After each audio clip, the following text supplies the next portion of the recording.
You'll walk away from this episode understanding why speaking is becoming more valuable, not less, in a world drowning in AI-generated content, and why the keynote specifically is built to carry that value in a way that almost nothing else can. Most people assume speaking is a soft skill that's on its way out, one voice against the notion of content that machines can now produce faster than any of us.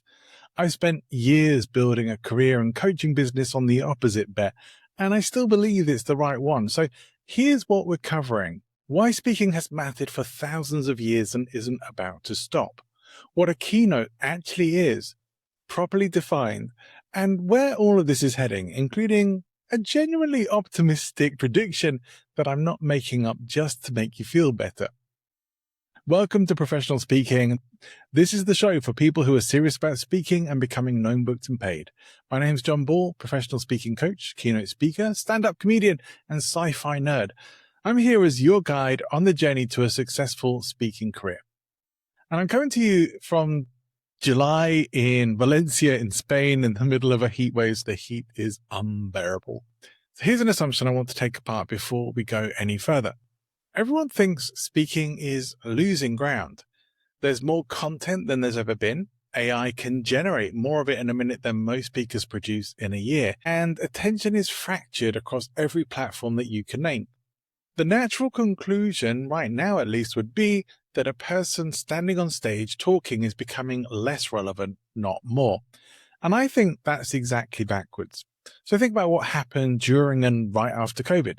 We had years of being told the future was contactless, remote, digital first, and for a while it genuinely felt that that might become permanent. And then the moment that we were allowed back into a room together, we didn't want another bloody Zoom meeting. People wanted to shake hands. They wanted conferences with bad coffee and even worse chairs and an actual human being talking to them, because it turned out that we'd been starved of something that we didn't fully appreciate until we lost it. There was even that app, Clubhouse, that came out during the pandemic because it was about as close as we could get to having in-the-room conversations with interesting people without adding to more Zoom meetings and the likes. And it disappeared probably almost as quickly as it arrived. People really wanted to be in live rooms and they didn't want to wait around for it.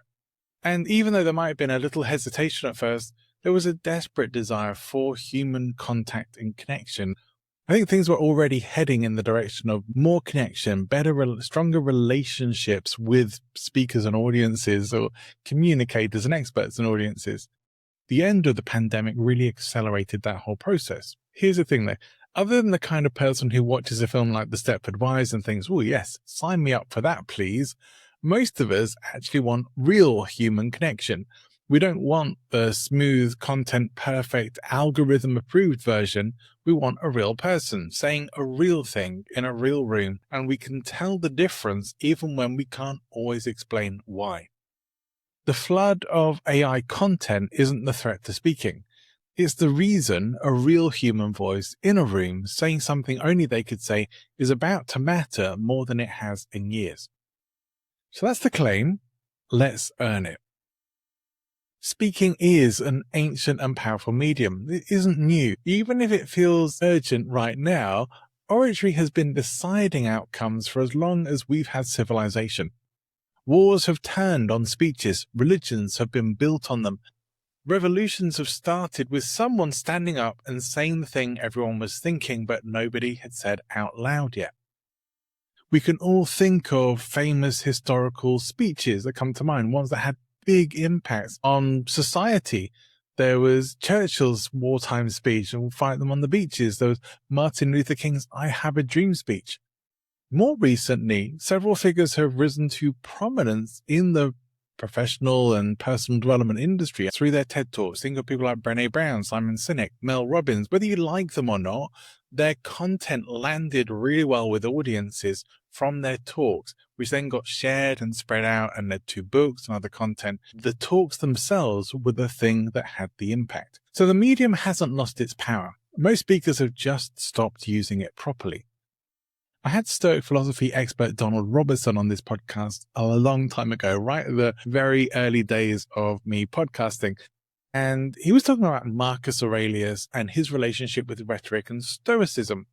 And I wasn't really sure where there would be a connection with professional speaking and stoicism, but the thing that stuck with me from that episode is that Marcus Aurelius, one of the most powerful men who ever lived, one of the most respected leaders who ever lived, took his own speech and his own persuasion extremely seriously as a discipline, not as decoration.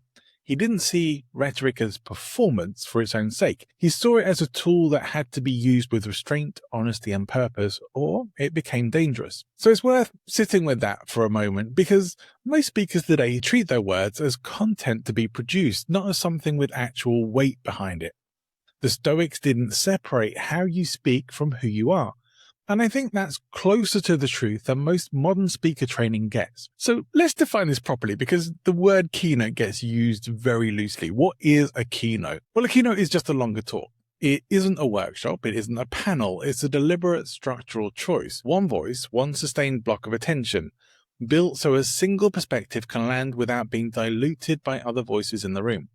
Now, I'll be honest, not everyone agrees exactly on what that looks like in practice. Keynotes vary hugely in style and delivery. Some are story-led, some are data-led, some are almost performance pieces, and some are closer to a structured lecture, and that's fine. The format isn't about a single style. It's about what the format is built to protect, which is a sustained, undiluted line of thought from one person. Compare that to the alternatives. Panels split authority across however many people are sitting on the stage, so nobody gets to build a full argument. Workshops shift the room into facilitation mode, which is valuable, but it's a different job. Webinars lose the physical presence and the shared attention of an actual room. I mean, hands up if you've ever been playing with your phone or searching around on other things on the internet whilst you've been on a webinar. Hello? None of them do what a keynote is specifically built to do. So let's come back to the claim from the start of the episode. Is speaking actually becoming more valuable as AI floods the world with content? I think the answer is an honest yes. And here's the mechanism, not just the vibe. A guest on the show recently, David Newman, made the point that how-to content is essentially finished as of the point that ChatGPT went public. AI can outproduce any human on pure instructional content all day, every day. What's left, what AI genuinely can't replicate, is how you think, what you believe, and where you see things going. Your convictions, your values, your beliefs. And that's not a nice sentiment. That's a specific testable claim about what's still scarce. Unique points of view that can be backed up are still pretty scarce. And that's exactly what a keynote done properly is built to deliver. Not information, position, even a transformation of thought. I've got Dominic Eldredell from London Speaker Bureau coming up on the show next episode, and without giving the whole conversation away, he made a point that stuck with me. There are still speakers getting booked purely on how-to content, regardless of David Newman saying that that's over, although maybe that's somewhat less and less. But some of the topics that people are getting booked and paid for may genuinely surprise you. But he was clear that the real money is in business and corporate speaking. And that even then, the landscape is shifting, and there are certain issues around fees and negotiations at the moment that have been more complicated. But generally, the industry is growing. More speakers than ever are entering the market, and the demand is still increasing regardless. And the speakers who are actually good keep getting booked. Now, that's not blind optimism. That's someone inside the speaker bureau telling me the market is getting more crowded and more valuable for the right speakers at the same time. So here's the prediction, and I'm not hedging it. Speaking gets more valuable as content gets cheaper, because a room with one person who has something real to say is the one thing that nothing else on the list can replicate. Not AI, not a panel, not a webinar. The flood of content isn't the threat to speakers. It's exactly why a real one becomes impossible to ignore. So if you found this useful, the best place to keep up with me and this kind of thinking is on my YouTube channel, where I'm putting out content like this every week on the speaking business specifically. So if you're not already subscribed, please go there and subscribe. And this week on all my main channels, especially LinkedIn, I'm giving away email templates, the email templates that I use myself for outreach and follow-up. If that's useful for you, if you struggle with what to say or what to send to potential bookers, or what to say if someone dares pick up the phone when you try to call them, then go and find me there, grab them before the week's out. If you missed them, well, you might just find the link in the description or show notes for this episode. But that's it for this week. And do make sure you are following the show, because not only have we got Dominic Eldridell from London Speaker Bureau next time, but I've also got one of my favorite interviews ever with Owen Fitzpatrick coming up before the end of the month. It was an amazing chat, some great questions and some wonderful answers from Owen himself that you won't want to miss. For now, go and do something worth talking about, and I'll see you next time.